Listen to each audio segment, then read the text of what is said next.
नमस्कार दोस्तों, स्वागत आप सभी को प्राचीन वास्तुशास्त्र में 8 मार्च 2024 महाशिवरात्रि के दिन चुपचाप घर ले आए। यह 10 रुपए की एक छोटी सी चीज चारों दिशाओं से पैसा इतना खिंचा चला आएगा कि आप संभाल नहीं पाएंगे। नमस्कार दोस्तों, स्वागत है आप सभी का अपने ही प्रिय चैनल 30 त्योहार और धर्म पर। दोस्तों, हमारे सनातन धर्म में महाशिवरात्रि का विशेष महत्व होता है। फागुन मास के कृष्ण पक्ष की चतुर्थी तिथि को महाशिवरात्रि पर्व के रूप में मनाया जाता है। इस बार महाशिवरात्रि 8 मार्च 2024 को मनाई जाएगी। इस दिन भगवान भोलेनाथ और माता पार्वती जी का विवाह हुआ था। महाशिवरात्रि का ही जो पर्व है उसकी तिथि क्या है, सबसे पहले आप वो नोट कर लीजिए। महाशिवरात्रि की चतुर्थी तिथि की शुरुआत 8 मार्च को रात 9:05 पर होगी और तिथि का समापन शाम 6:01 पर होगा। उदया तिथि के अनुसार महाशिवरात्रि 8 मार्च को ही मनाई जाएगी। महाशिवरात्रि का पूजन निश्चिता काल में नहीं किया जाता है।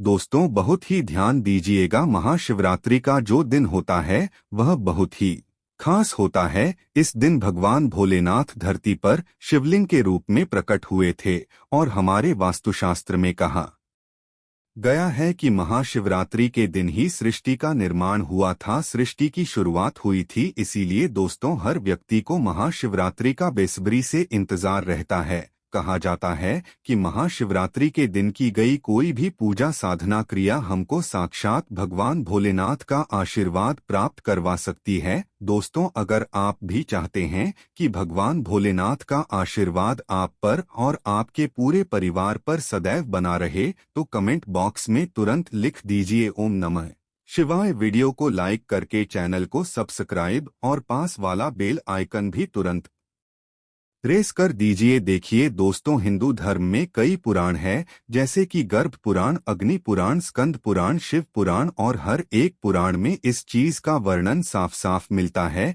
कि कोई भी व्यक्ति अगर महाशिवरात्रि के दिन भगवान भोलेनाथ की थोड़ी सी पूजा साधना क्रिया पूरे मन से कर लेता है, अगर सुख समृद्धि प्राप्त ना हो, तब आप कहना भगवान भोलेनाथ की साधना करने से भगवान भोलेनाथ का ऐसा वरदान आपको प्राप्त हो सकता है कि आपके जीवन से हर परेशानी जड़ से खत्म हो जाएगी। दोस्तों, यह बात आप सभी ने सुनी होगी। हर व्यक्ति इस बात को जानता है कि भगवान भोलेनाथ बहुत ही भोले स्वभाव के होते हैं।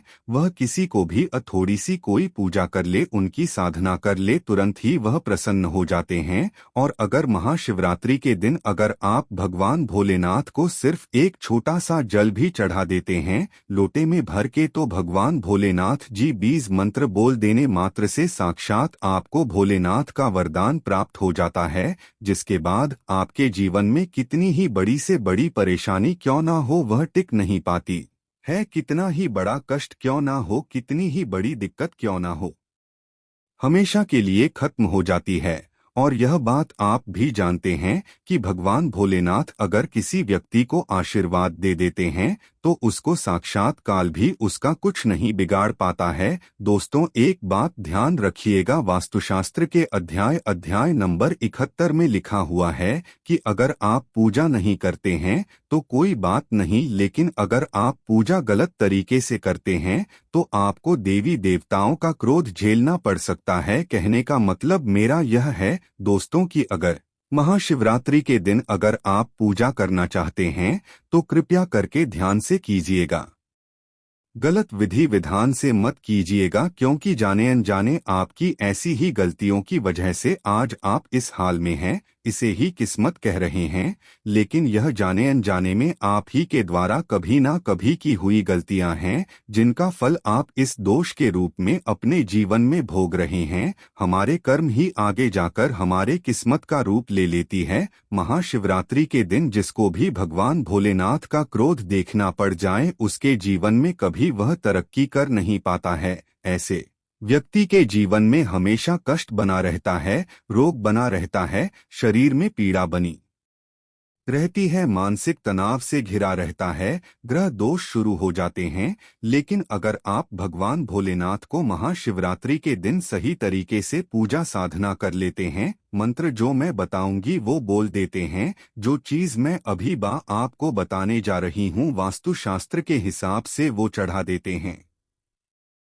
शिव पुराण में यह बात साफ लिखी हुई है कि मान के चलिए आपको लाइफ में कभी कोई मनोकामना ऐसी होगी ही नहीं जो तुरंत पूर्ण ना हो जाए। देखिए, भगवान भोलेनाथ जो है, कुछ चीजें उनको बहुत ज्यादा प्रिय होती हैं और कुछ चीजें हैं जो बिल्कुल ही उनको पसंद ही नहीं है। तो अब मैं आपको हर एक चीज बताने जा रही हूँ, क्या आपको चढ़ाना है, क्या नहीं चढ़ाना है, क्या आपको घर में लेकर आना है, किस दिशा में रखना है, हर एक चीज बताने जा रही हूँ। ध्यान से सुनते हुए चलिए।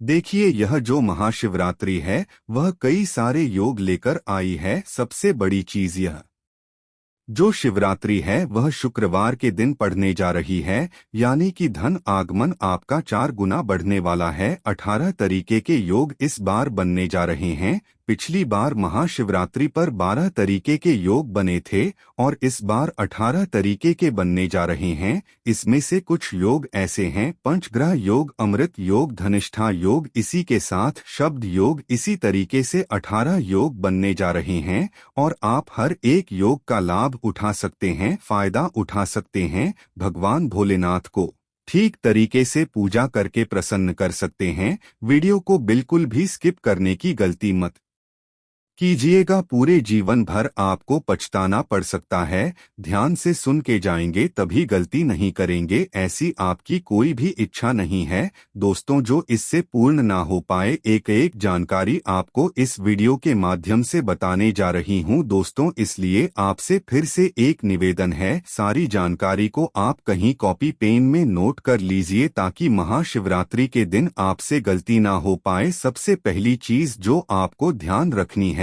अगर आप जल से अभिषेक कर रहे हैं तो आप तांबे के लोटे में जल लेकर जा सकते हैं। लेकिन अगर आप पंचामृत लेकर जा रहे हैं या दूध लेकर जा रहे हैं तो तांबे के लोटे का प्रयोग ना करें। ज्यादा देर तक रहा हुआ दूध यानी कि बासी दूध का भी अभिषेक ना करें। आप स्टील के लोटे में दूध वगैरह को ले जा सकते हैं। अगली चीज, तुलसी जो है सबसे पवित्र चीज मानी जाती है, लेकिन भगवान शिव की अभिषेक में या मूर्ति पर भूल से भी तुलसी माता का इस्तेमाल ना करें, वहां पर ना चढ़ाएं। तीसरी जो चीज है हल्दी, हल्दी का प्रयोग भी भगवान भोलेनाथ पर नहीं किया जाता है क्योंकि भगवान भोलेनाथ वैरागी हैं। हर एक शुभ कार्य में हल्दी का प्रयोग होता है, लेकिन भगवान भोलेनाथ की पूजा में हल्दी का प्रयोग बिल्कुल ही निषेध माना जाता है। भगवान भोलेनाथ की पूजा में आप सफेद पुष्प का प्रयोग जरूर करें, लेकिन भूल से भी केतकी या फिर चंपा के पुष्प का प्रयोग ना करें, इसका इस्तेमाल भी वर्जित है। भगवान भोलेनाथ को अगर आपने यह अर्पित किया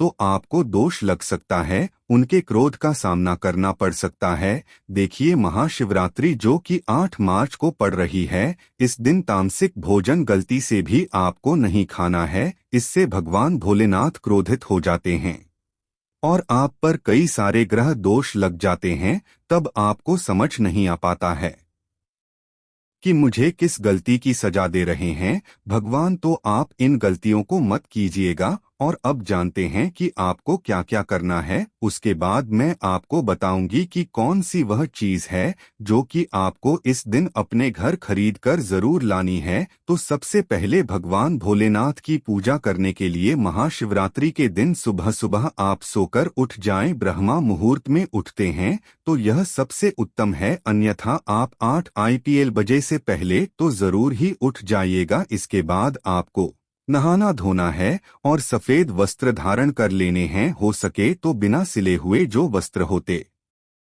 हैं उनको धारण कीजिए, यह बहुत ज्यादा शुभ माने जाते हैं। अब जैसा कि मैंने आप सभी को बताया कि इसी दिन भगवान भोलेनाथ शिवलिंग के रूप में प्रकट हुए थे, तो इस दिन आप भगवान भोलेनाथ पर बेलपत्र जरूर चढ़ाएं। आपको कहीं बेलपत्र ना मिले तो मंदिर में जो चढ़े हुए बेलपत्र होते हैं आप उन्हें धोकर के फिर से आप उन्हें चढ़ा सकते हैं, वो फिर से उतने ही पवित्र हो जाते हैं। अब बेलपत्र ऐसा वैसा नहीं होना चाहिए, बेलपत्र बिल्कुल ही कटा पिटा ना हो। चिकना जो बेलपत्र होता है वही आपको भगवान भोलेनाथ पर चढ़ाना होगा, ध्यान रखिए दोस्त।